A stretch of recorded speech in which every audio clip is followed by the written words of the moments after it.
Welcome to the Private Practice Startup Podcast, where we help mental health professionals grow their dream practices and live a life they love. We chat with successful private practitioners, business coaches, and marketing experts, bringing you tons of practice building tips. We invite you to take advantage of our private practice paperwork and our signature marketing e-course. And we have a gift for you. This is the exact methodology we use to create our six-figure private pay practices and have helped many other therapists do the same. Go to privatepracticestartup.com and on the homepage, click the button to download a free copy of your dream private practice playbook. Now on to today's episode. Hey everybody, welcome back to another episode of the Private Practice Startup Podcast. We hope you guys are doing fantastic today. It is a somewhat rainy, overcast day here in South Florida. Interestingly enough, our guest is also from South Florida. We get to podcast with guests all over the U.S. and sometimes around the world, but we're going local today. And this guest is very well known to myself and Susan Block, our coach, who is also co-hosting with me. But before we introduce her and the topic, we hope that you guys listened last week as Susan, I believe, and Kate talked about marketing your private practice, do more with less. I think that was you. Was that you, Susan? I forgot to write who hosted that one. So definitely check out that podcast if you haven't already. So this topic is a very, very important topic and not one that we've really talked about in this aspect. We've talked about it, but not as it relates to marketing. So today's topic, we're talking about imposter syndrome and marketing. And our guest is Jennifer Graham, a licensed marriage and family therapist of CHG, which stands for Connect, Heal, Grow Counseling Center, and here in South Florida. So a little bit about Jennifer. Jennifer is a founder of CHG Counseling Center. She is a licensed marriage and family therapist dedicated to helping people create meaningful relationships and heal from trauma. She enjoys spending time with her family and traveling, and many people say her superpower is caring. Hey, Jennifer. Hello. Hey. How are you? Good to have you here, Jennifer. Thank you. I am glad to be here. Super excited. And I was thinking as we're getting ready for this podcast, I'm like, I don't even know how long we've known each other, but it's been a long time. It has been a long time. The years somehow add up very quickly. Yes, they do. I feel like people's kids were just like 14 and now they're 18. And it's like, when did that happen? That was just last year, or people are like, I'm having a grandchild. I'm like, when did that happen? Wow. Okay. Jeez, slow it down. Exactly. Yes, please. Exactly. So we're really excited to get started talking about this topic. Like I said, we haven't talked about it yet in this aspect, but we definitely talk about imposter syndrome. So before we do that, let's just take a quick moment for our sponsor. Is managing your practice stressing you out? Try Therapy Notes. It makes notes, billing, scheduling, and telehealth a whole lot easier. Check it out, and you will quickly see why Therapy Notes is the highest rated EHR on trustpilot.com, with over 1,500 verified customer reviews and an average customer rating of 4.9 and 5 stars. You'll notice the difference from the first day you sign up for a free trial. They offer live phone support 7 days a week, so when you have questions, you can quickly reach out to someone who can help, and you're never wasting your time looking for answers. If you're coming from another EHR, they make the transition really easy. Therapy Notes will import your client's demographic data free of charge during your trial, so you can get going right away. Use the promo code PPS, as in Private Practice Startup, to get 2 free months to try out Therapy Notes for free with absolutely no strings attached. And remember, telehealth is included with every subscription, absolutely free. Make 2022 the best year yet with Therapy Notes. All right. So, Jennifer, tell us a little bit about kind of your history in the therapy world and how we came to talk about this topic today. So, interestingly enough, I started reading the DSM when I was in high school. I loved it. And I would just sit in the bookstore and read it. However, I got taken away from pursuing that because of that myth. You'll never make any money as a counselor. And then I was working in a law firm and I was really unhappy. So I started volunteering at a group home. And I was like, oh, I'm home. And I loved it. And I just immediately switched majors back to psychology and have pursued it ever since. And most of my time has been spent in community mental health. But as everyone is aware, the burnout rate is really high. It's hard to keep that going. And that's just really why I want to, or am transitioning into private practice. And that has its own challenges as I'm learning. And pushes your growth limits very far. Yeah, for sure. For sure. No doubt. I always say being a business owner is like looking in the mirror, right? Because it's like you get to accept all the rewards and consequences of everything that happens, or play the victim and then you don't accept any. But, it's a very big growth experience, and it's a lot to do with mindset. And that's exactly what we're talking about today. Absolutely. So, go ahead. How many years have you been in community mental health? I'm going to say 17 years. Gotcha. And what aspects, I'm sure people are wondering what you've done in community mental health. I have mostly worked with children and families, some adults, some substance abuse, but mostly children and families. And right now I am working in high schools, and I see primarily high school students, which sometimes keeps me relevant with all their updated information. Very true. I used to work with teens myself, and I remember there's just this point, like, I'm just not hip enough anymore. Like, I'm not in the lingo. It's hard keeping up with really teens. is. Yeah, and everything's always changing. So at some point you're like, oh gosh, maybe it's time. Yeah, absolutely. And I go ahead. Oh, go ahead, Jennifer. And I find I do enjoy working with adults. Sometimes things just click a little bit quicker. So they're able to make those connections. And also, if you're working in isolation, when you're only able to see the teen, sometimes those changes can't happen without the family. Right. And so tell us a little bit about, where you are. So you've been in private practice, you're wanting to go full time. Where are you? Kind of half and half? I would say I have a small private practice that I would like to grow into a full-time private practice as quickly as possible.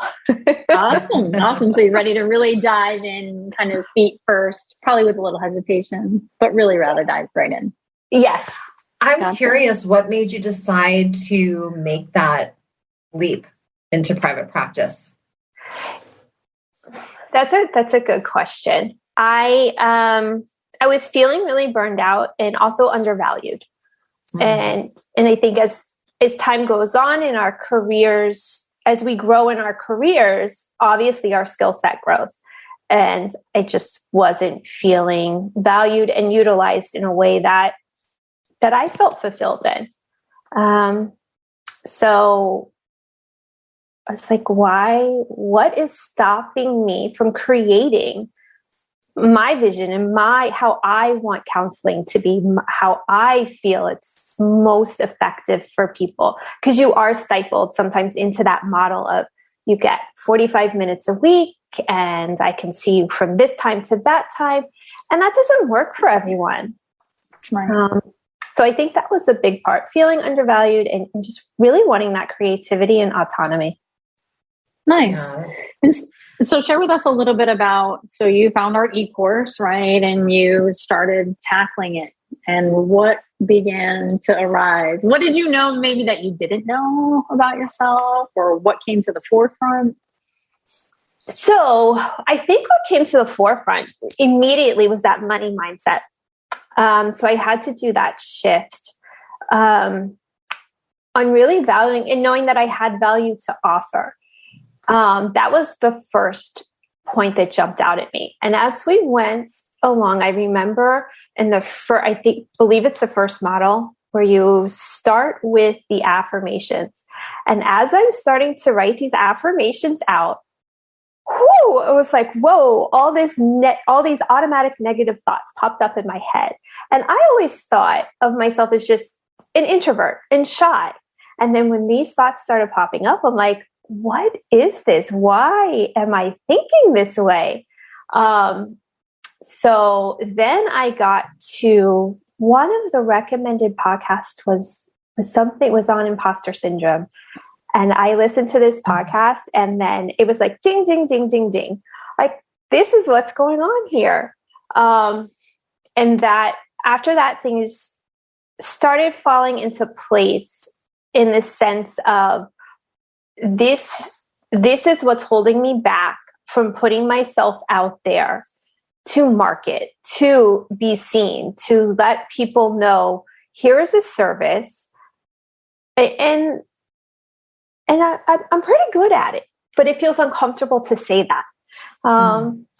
Yeah. So those were for me, those were the most impactful moments so far in the course. Gotcha. And so when imposter syndrome came ding, ding, ding, how did that show up for you? Oh, anxiety, like this pit in my stomach, these feelings of like, don't do this. Why are you doing this? You shouldn't be doing this. You're not a good counselor. No one's going to call you. Just this. Yeah, I call it the gremlin. It's like this gremlin crunching in the back of your head. I'm like, so it's really like challenging those limiting beliefs and looking for evidence. And I think hearing that other people experience this as well. And both of you talk about it in the course, how this came up for you as well. And that normalized it. I mean, it's like, oh, okay, this is normal. And if I can jump in and say, we talk about, imposter syndrome a lot. And I feel like, as clinicians that are entering into private practice, we hear this term often, but I think we need to keep talking about it because it keeps showing up for so many people.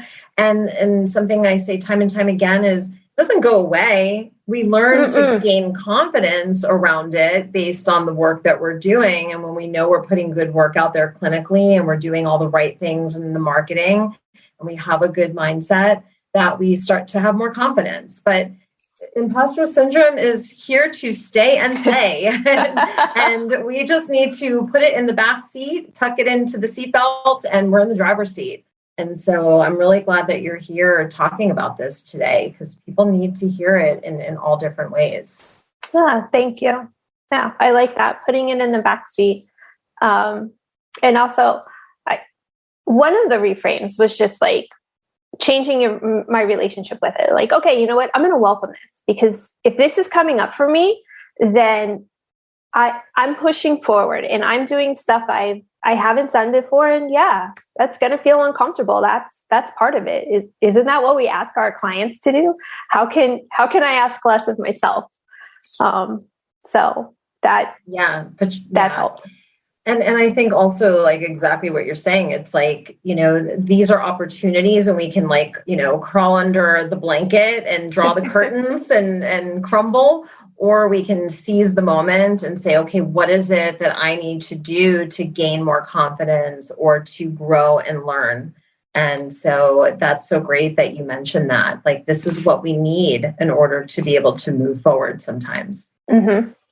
Absolutely. It's funny, as you say that stuff, Jennifer, I'm thinking like, being in business, it's like the ultimate empathy exercise, right? For our clients, like when we're asking them to do uncomfortable things and here we are taking on this big thing, and it's very uncomfortable. I'm curious in your perspective. So you shared with us when we hit record that you've been in the field for 17 years and within the last, 10 of those years, 15 of those years, were you saying the same thing to yourself that imposter syndrome was saying to you about like, you're no good at this, no one's going to call you? Or what was it that created that to come up? That's a really good question. And actually I had to think about that. And it actually runs really deep for me. When I was a kid, I was diagnosed with dyslexia. And back in the day,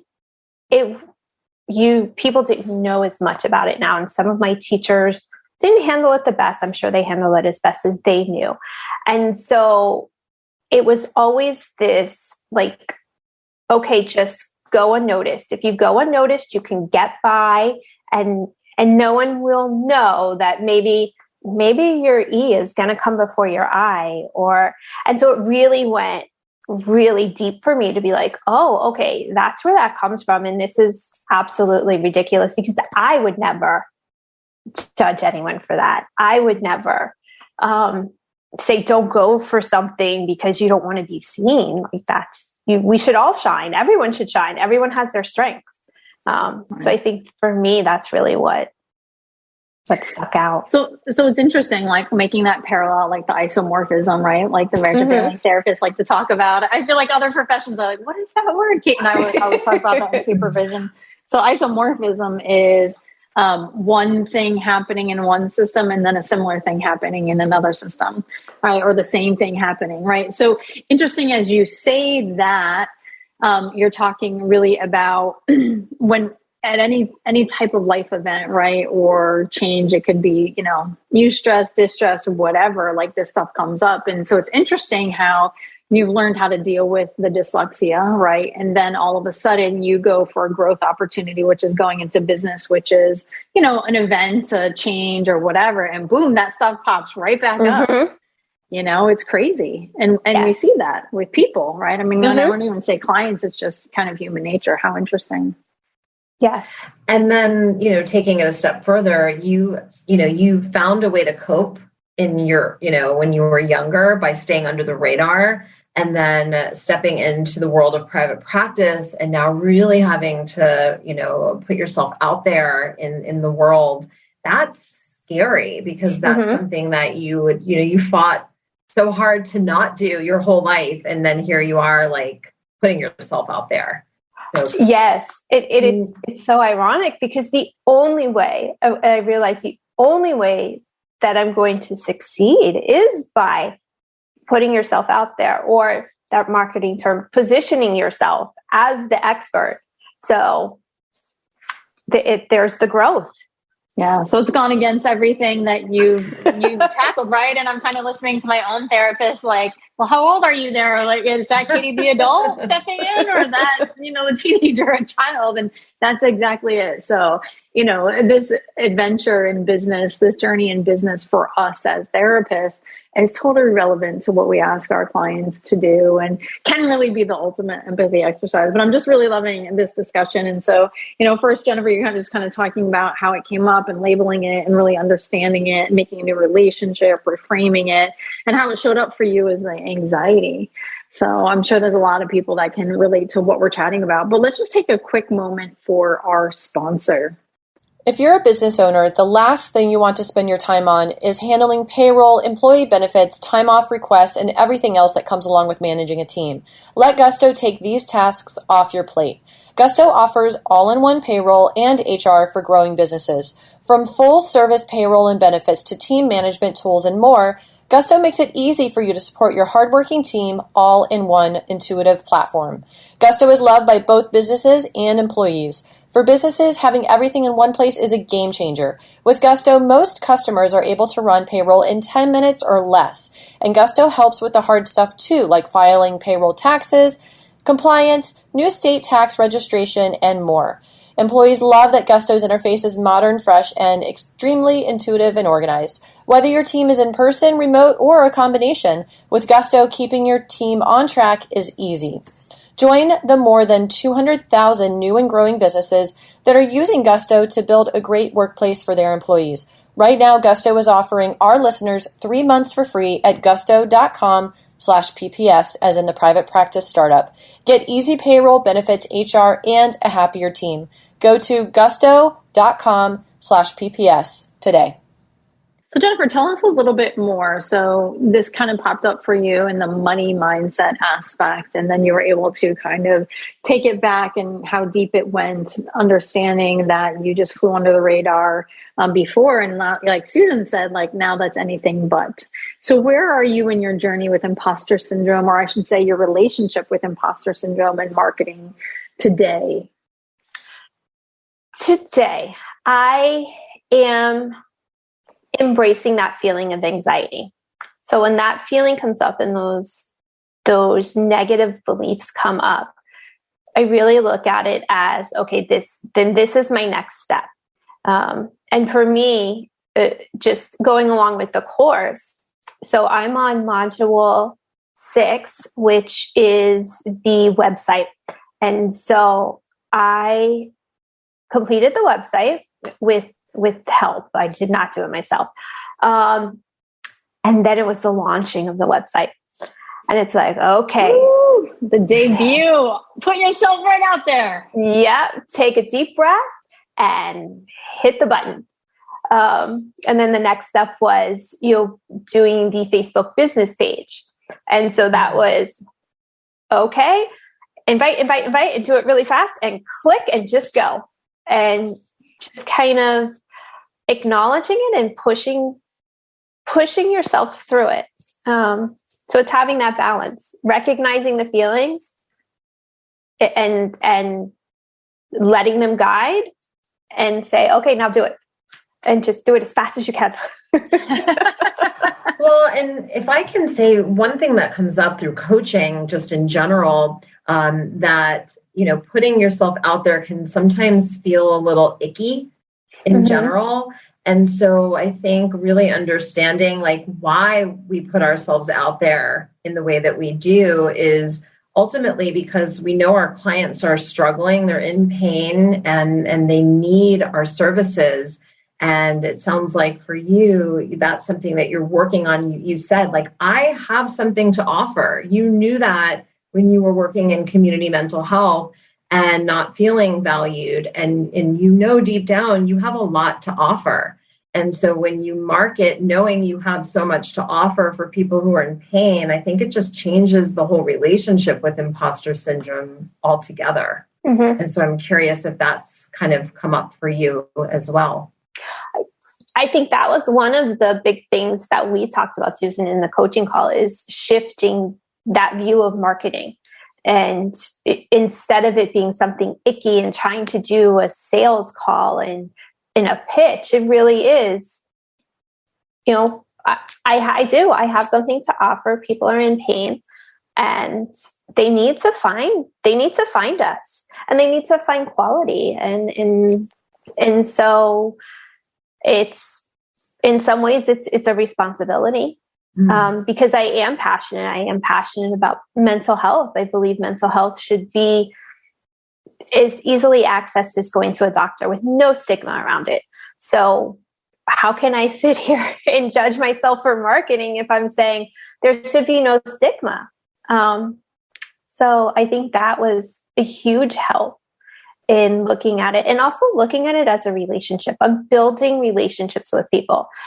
It's not in the way that I'm talking to people, or it's a one-on-one relationship, but the more people see the name, the more people read something of quality that's being offered or put out, that builds that relationship. And that's what we do. That's what we do every day. Exactly. Such a good point. Yeah. And if I can add, it's building a relationship with your future client. It's a person who might not even know that they need your service, or maybe somebody has a family member or a friend who, down the road might need your service, but your name is going to be the one they remember because you've already built that connection with them through the marketing aspect. Yes. Yeah. I thought this was a good time because I wanted to share this with you guys. A friend of mine had posted on Facebook about a month ago, and I shared this with Kate. I was like, oh my gosh, people need to see this. And so this is her exact post, some of it, but she said, I'm having a really tough time right now, and looking for a local therapist is way harder than I imagine. So she was asking people, so who do you know that I need to know, right? So there's two things that come up here. It is hard, right? Because if you're not marketing properly, people cannot find you, right? And so here someone is in pain, and I know that she had several deaths in her life in a very short amount of time, so I knew what she was going through. But on the other side is sometimes the client doesn't even know who they're looking for. So we also have to help guide them, right? Here she's saying, so who do you know that I should know? But that doesn't mean that person's going to be a proper fit for her, right? But ultimately, it's someone seeking us out, and we have to make it easy for them to find us, right? I mean, how great great is it when we're on the other side of being a consumer, when we're looking for something specifically and we find that person or thing, it's like, yes, you know what I mean? And it's like, where have you been? I've been looking for you. And we really need to do that. We owe that to our clients. And, you know, obviously Susan and I know from the work that we've done with couples, it then becomes magic because you're having your most ideal clients, you're having your most fun in session, doing the work that you love, and then they're receiving that benefit. They're loving it. And it's just this beautiful reciprocal relationship that works to everyone's benefit. So, Susan, you want to say something? Yeah, and I think just going even a step further, you know, we talk about specialization, you know, being a specialist versus a generalist. And, you know, when we have the clients who, you know, make us light up and we do have passion about working with one type of client or several types of clients, to position ourselves out there through the marketing so that the people who are struggling with that particular issue can easily find you, rather than just positioning yourself as a generalist, because you get lost in the saturated market, and ultimately who suffers? Your clients. And so we talk about imposter syndrome, we take it a step further when we talk about specialization. It's like, well, I just want to be everything to everyone, and we know you can't be. And if you are passionate about working with, you know, addiction or couples or teens, whoever that may be, those folks need to be able to find you. I always say, like, when people are up in the middle of the night and they can't sleep and they're Googling for services, or their parents, if it's a teen, they're Googling for services, they need to be able to find you quickly. Mm-hmm. And so just tackling the imposter syndrome around specialization as well. Yeah, I think Susan and I would joke, and I just said this comment, I think, to someone this weekend, is that I would know if I get an email from, you know, my contact form at 2, 3, 4 in the morning. I didn't even need to know what it said. I knew that it was someone who just found out their spouse or partner was having an affair. Like, I knew that, right? Because that's what happens. And so to be able to describe that on a page, you know, like, you just found out you can't go to sleep, you're searching the internet, like, you're connecting with them, right? And really, marketing is just what we do in therapy already, right? And it is utilizing our client language. It is kind of painting the picture of what's happening and them saying, yes, yes, yes. So it is definitely it's an honorable responsibility to be able to market in a way that connects with our client. But the beautiful thing is, as therapists, we do that already. So it's just something we have to pull out inside, right? And it's not something just for the four, you know, walls inside a therapy room or your telehealth room or whatever it is. So, well, I'm loving this discussion. Jennifer, anything that we've missed that you want to highlight or share, or any other aspects of your journey, your new relationship with imposter syndrome and marketing? The biggest thing is, I think, one, the reframe, definitely the reframe and changing that relationship, but the belief in yourself. If you believe that you can do it and you believe that you have those skills, then you have them and you keep going, and it's counteracting those negative thoughts. And really retraining. Yeah. And my other takeaway is just, I always tell myself, comparison is the thief of joy. So if I'm out there comparing myself to other people or to other therapists or other web pages, it takes away from what I've accomplished. So I'm not going to do it. And I recommend no one else do it. Yeah. Beautiful. I love it. Yeah. And it's great to have other people to aspire to take after, but just kind of stay in your lane with it. Definitely. Absolutely. Yeah. Awesome. Well, Jennifer, it's been so great to have you. I'm so excited for you because we've known each other for a long time. I'm excited to know where you are and what you're accomplishing, and just excited about you being excited about this journey and where you're going, and really committing to and tackling the work. I've learned that business is about 70 to 80% mindset and the rest is strategy. But often we think it's the strategy. If I just find the perfect way to market or find, the perfect solution or whatever, sometimes it's not it. Sometimes we have to do the tough work first to really uncover that, to be comfortable. Absolutely. Yeah. And it's interesting too, at each stage of growth, or if you're opening a new business or leveling up your business or even switching a niche. I remember when, I solely worked with children and families, that was my jam. And then I fell into couples, and I remember seeing an affair recovery client. And I always say very sadly, I probably messed up the relationship because I didn't know what I was doing at the time. And then I took like 9 trainings in less than 2 years because I really wanted to learn, and I loved the work. But there was imposter syndrome there, right? I went from one niche that I knew everything about to one niche that I knew nothing about initially. And I remember feeling the anxiety, like, am I messing them up? Am I doing this right? Oh gosh. You know what I mean? So I just say that it doesn't matter where you are in your journey, or if you've owned 5 businesses, or if you're just starting out, or you're leveling up or changing. Imposter syndrome's there to say hi. Hello, hey, how you doing? Hi. So just like Susan says, put it in the back seat, strap it in, and you're in the driver's seat. Absolutely. So great podcast today, Susan. Thank you for joining and hosting. Jennifer, it was a pleasure to see you. And Startup Nation, we hope that you guys join us next week, as we are going to be talking about therapy as a second career. So we're talking to Carla Barlow about that, and what a great conversation that will be, because many of you have had therapy as a second career, or maybe you're even thinking about therapy as your first career and thinking about doing a different second career. So that'll be an interesting conversation. You guys will want to join us there. And I wanted to just take a quick moment for our Startup Nation superhero shout out. This is from Josh Keller. Josh says, the private practice startup has been indispensable to me as I began my private practice as a mental health practitioner. Having absolutely no training in how to build my practice, Kate and Katie provided the roadmap to get me where I wanted to be in my career. Their podcast covers every topic needed, and the Facebook community is a constant resource as I continue to grow and scale my practice toward new and more profitable goals. I cannot recommend them enough. Awesome, Josh. Thank you so much for that. And Josh is actually one of our brand ambassadors, so he volunteers and helps support our community doing what he learned. So that is awesome to hear. And yes, if you are new to our podcast, we actually have now recorded 300 episodes, and that's over the course of 6 years, which is crazy to me.